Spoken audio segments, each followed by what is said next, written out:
नमस्कार, मैं हूं doctor Pankaj Srivastava, MBBS MS ENT, Pankaj नाक कान गला अस्पताल लखनऊ से। आज हम एक महत्वपूर्ण विषय पर चर्चा करेंगे। क्या हाइपरबैरिक ऑक्सीजन थेरेपी यानी HBOT कैंसर का इलाज है? इसका सीधा उत्तर है नहीं। HBOT कैंसर का इलाज नहीं है और इसका उद्देश्य सर्जरी, कीमोथेरेपी या रेडिएशन थेरेपी को बदलना नहीं है। हालांकि कई रिसर्च सेंटर्स यह जानने की कोशिश कर रहे हैं कि HBOT को कैंसर ट्रीटमेंट के साथ सपोर्टिव या एडजंक्टिव थेरेपी के रूप में कैसे इस्तेमाल किया जा सकता है। आज की इस वीडियो में मैं आपको 3 महत्वपूर्ण बातें बताऊंगा। पहली, HBOT किन कैंसर पेशेंट्स में लाभदायक है। दूसरी, क्या ये साइड इफ़ेक्ट्स कम करती है। और तीसरी, इसका भविष्य क्या है। सबसे पहले, यदि किसी मरीज़ को हेड एंड नेक कैंसर हुआ है और उसका सर्जरी, कीमोथेरेपी या रेडिएशन का इलाज पूरा हो चुका है, लेकिन अब उसे मुंह खोलने में कठिनाई, खाना निगलने में परेशानी या रेडिएशन के बाद घाव भरने में समस्या है, तो ऐसे मामलों में HBOT पर वर्षों से रिसर्च हो रही है। HBOT का मुख्य उद्देश्य कैंसर सेल्स का इलाज करना नहीं, बल्कि रेडिएशन से डैमेज हुए हेल्दी टिश्यूज़ तक ऑक्सीजन पहुंचाना, नई ब्लड वेसल्स बनाना और हीलिंग प्रोसेस को बेहतर बनाना है।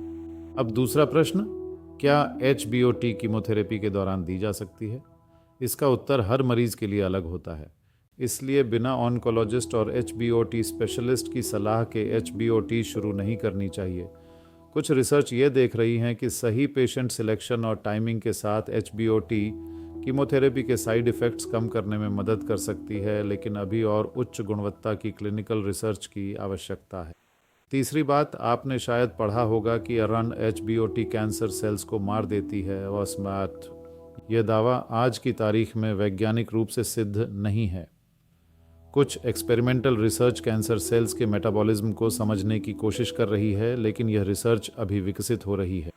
इसलिए किसी भी मरीज को यह उम्मीद नहीं करनी चाहिए कि केवल HBOT से कैंसर ठीक हो जाएगा। HBOT को मल्टीडिसिप्लिनरी ट्रीटमेंट टीम के साथ सही मरीज में सही समय पर सही उद्देश्य से इस्तेमाल किया जाना चाहिए। यदि आपने हेड एंड नेक कैंसर का इलाज कराया है और अब भी माउथ ओपनिंग कम है, रेडिएशन के बाद घाव नहीं भर रहे या जॉ बोन की समस्या है, तो ENT स्पेशलिस्ट और HBOT फिजिशियन से सलाह अवश्य लें।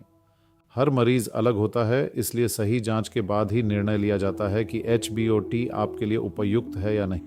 यदि आपको यह जानकारी उपयोगी लगी हो तो वीडियो को लाइक करें, अपने परिवार और दोस्तों के साथ शेयर करें और ऐसी ही वैज्ञानिक एवं विश्वसनीय स्वास्थ्य जानकारी के लिए हमारे चैनल को सब्सक्राइब करना ना भूलें।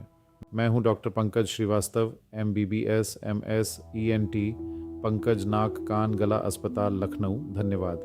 Pankaj ENT hospital, 56 Singar Nagar, Alambagh, Lucknow. OPD 11 बजे AM, 6 बजे PM। कॉल 8604832357।